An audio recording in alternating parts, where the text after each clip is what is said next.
I have been trying to write a full article on all the strange things that have gone on, or stories I have heard about, concerning the Forks of the Credit District. This is one of those stories. For this story we must travel back to 1994, and a visit to the Forks of the Credit Conservation Area, with my, now, ex-wife. We loved going for long walkabouts in nature, and Forks of the Credit was close enough to be reached, during a day trip, by car. The weather was decent, sunny skies with partial cloud, nothing foreboding, when we went to the park. It was, by all accounts, a typical summer day. We walked one of the longer trails through the park, and I think we were at the railroad bridge when the clouds suddenly started rolling in. We could tell that a thunderstorm was brewing, and we decided to head back to the car parked at the main entrance. As the rain started to fall, it became increasingly hard to figure out where we were in the park. I think we went the wrong way and found ourselves at least a kilometer from the parking lot, with no signage or markers to guide us.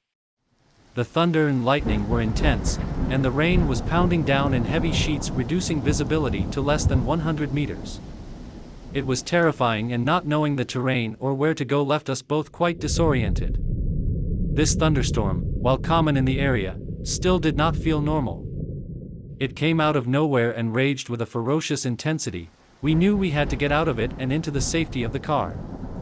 I could not see anything, my glasses were fogged up and drenched in raindrops, so I was dependent on looking for familiar landmarks that might help take us back to civilization. The park terrain consists of rolling hills filled with trees and long grasses. The open areas, normally a brief relief from the mosquitoes of the forest, had turned into a chaotic mixing bowl of wind, rain, and small debris of leaves and twigs. We stopped at one point trying to get our bearings. It was then that I noticed some old telephone poles along a track-bare path.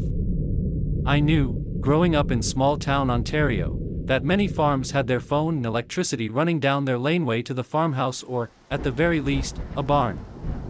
I knew that, even if it took us out to the main road, this would lead us onto more solid ground. We followed the poles, and after what seemed like half an hour, but was more likely about 10 minutes, we got close enough to recognize a trail we had taken into the park. In a couple minutes we were back at the car, safe from the storm. During the storm, and once we had reached the safety of the car, we both agreed this storm felt almost demonic in nature. If one could be the target of a malevolent, paranormally charged storm, I would question if this were not indeed such a storm. We were completely alone in the park, the parking lot was deserted, and there was no indication ahead of time that this storm was even coming. It waited until we were the furthest point from the car before it hit. And it raged with such intensity that we were lucky to find our way back safely.